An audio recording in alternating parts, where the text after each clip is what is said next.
Use microfiche records for genealogy research. Do you need to find critical information about your family lineage?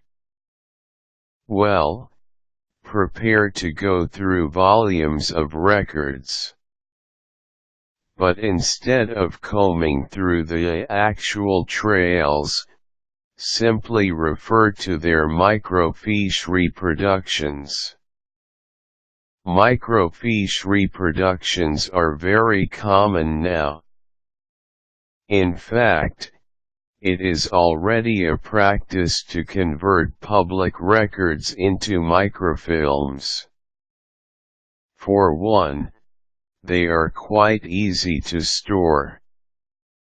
Also, they can be organized in a number of logical ways. Now, if you are currently involved in genealogy research and you have to find and to extract pertinent facts and details from microfiche reproductions, here are some guidelines for you. Learn where to find the records. Start with your local library. They should have the microfiche version of your community newspaper.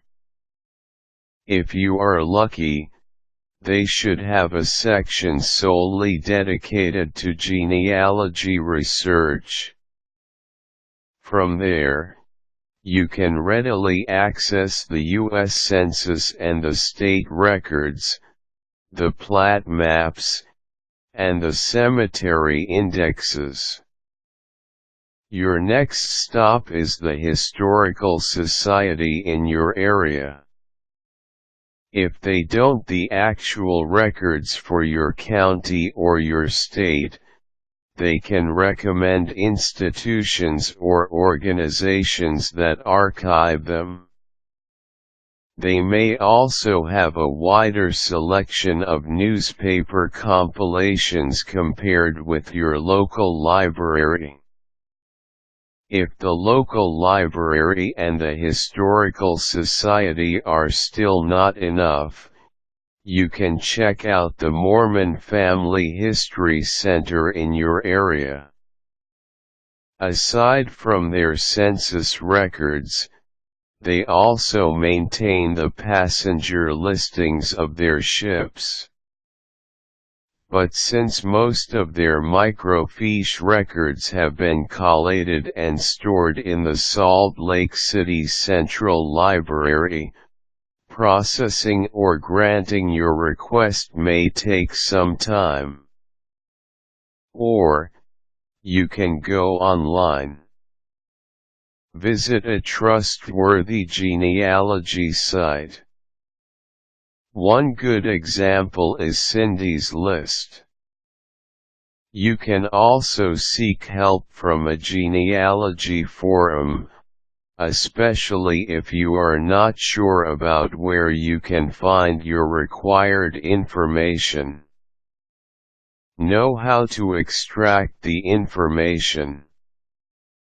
Census records are best if you have to mine the names of your ancestors, their approximate birth years, their birthplaces, and their respective occupations.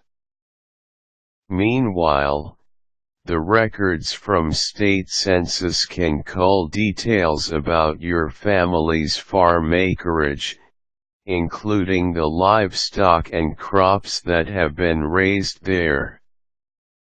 If you refer to the ship's passenger listings, you can learn about the actual vessels your ancestors took when they arrived here.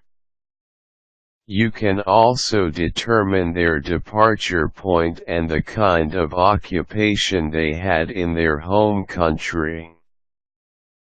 You can also get the names of the other family members who went along with them. If you wish to be particular about the birth and death dates of your ancestors, go through the cemetery records. You can also find out where your ancestors were buried.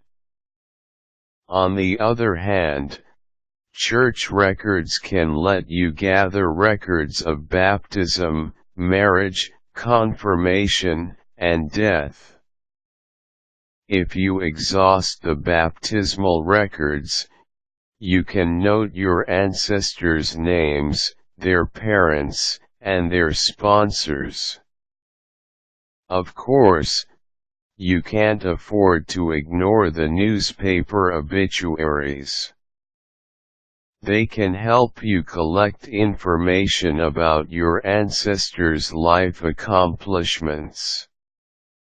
In fact, you can read about how they actually lived. Don't forget to document your sources along the way.